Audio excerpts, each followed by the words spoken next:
Joining us live now is Jerry Zremski. He has been a longtime reporter for the Buffalo News, covering our nation's capital from the Buffalo perspective. And Jerry, it's always great to talk to you. I wonder how you are processing the news as we're learning it here tonight in the context of knowing that it's been almost 16 years since we as a country went through something like this. And of course, then the attention was geared right here on Western New York with Flight 3407. What is the latest that you're hearing there, and what do you think is most important at this point?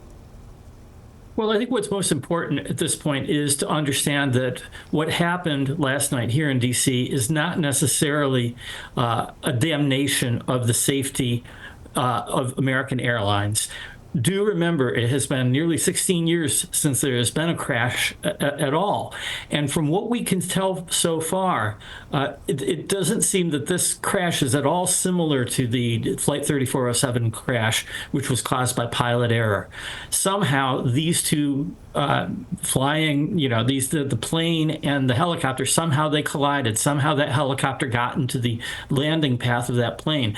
But that is not to say that our airlines are unsafe. There are issues, certainly, with controller staffing, with drones invading airspace these days, with Boeing, of course, but none of that takes away from the fact that the law that the 3407 families pushed into the law back in 2010 has made this the safest era of American aviation ever.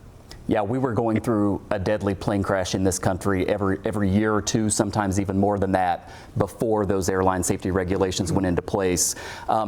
Jerry, as you look back to what the 3407 families accomplished, I wonder if you could respond. What sticks out to me is that they didn't just fight for what was directly related to their crash, especially in recent years. They were talking about things like air traffic control, staffing, and other issues. I guess, talk about the legacy that they leave behind, even outside the context of their tragedy.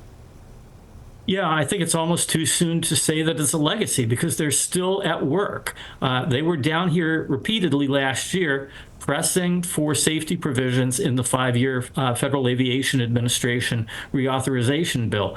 And I know them well enough to know that they will be active again if there is a need for them to get active on this issue or any other aviation safety issue. Finally, Jerry, as you're covering D.C. there, what do you think happens as a result of this? Obviously, the NTSB, it will take a while to get all the exact details about what went wrong and how you improve the system. But do you anticipate that, like with 3407, we will see this sort of mobilization and some change come out of this? It really depends on two things. It depends, number one, on what the National Transportation Safety Board actually finds when it investigates the cause of this crash. And it also depends on the families of the people who tragically lost their lives last night. I just finished writing kind of a column about all of this, and I ended with the thought that the people who've lost loved ones last night can look to Buffalo, can look to the 3407 families as an example and as an inspiration. No doubt about that. Jerry Zremski joining us live here tonight from the D.C. area. Jerry, thank you, my friend. It's always good to see you. Thank you, Michael. All right, and we're going to continue our coverage now with former Congressman Brian Higgins, who is here in studio with me. Thank you for coming in on this. You spent, I would say in your career, correct me if I'm wrong, there was probably an inflection point at 3407, right? And that became so much of your focus as a public servant and then, of course, as a member of Congress. How are you processing this almost 16 years after that crash? Well, it was sad 16 years ago. It's sad today. It's just sad. Many of these crashes are preventable. With 3407, it was human error. It was pilot error.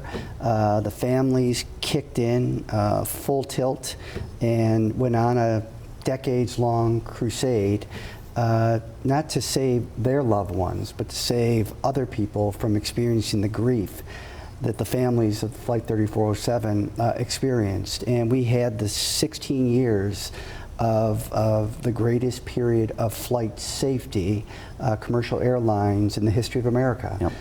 A lot has to do with their work relative to to training hours, 15 hours, and a number of other initiatives, a database that keeps the records of pilots and that kind of thing. But this is tragic. You know, this is the nation's capital. It's congested airspace over the Potomac. As we talked about before, flights are restricted from the areas outside of that perimeter, and they come in, and it creates kind of a challenging situation. Additionally, the airport was built, and it's on a footprint to accommodate about 15 million passengers in and out every year.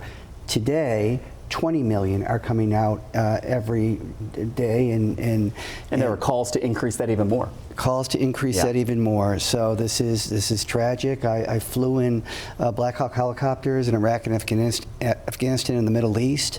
They run about a little less than 200 miles an hour, but it's 16,000 tons. So I can't imagine, you know, the force of that impact. Yeah.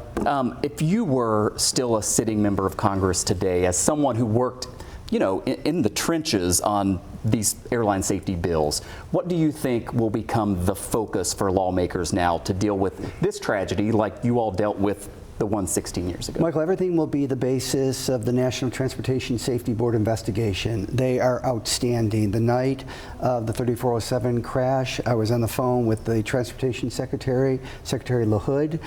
He said tomorrow morning, National Transportation Safety Board will be on the ground. They will find not only probable but actual cause. And that was the basis from which the families from 3407 and Congress, Democrats and Republicans, House members and Senate members, worked together toward changing the laws. And as I said, as a result of the courageous work of the families of Flight 3407, we had the greatest period of flight safety in the history of America. Yeah. I'm out of time, but it's important to remind people if they have a flight planned. I mean, it is still such a safe mode of travel.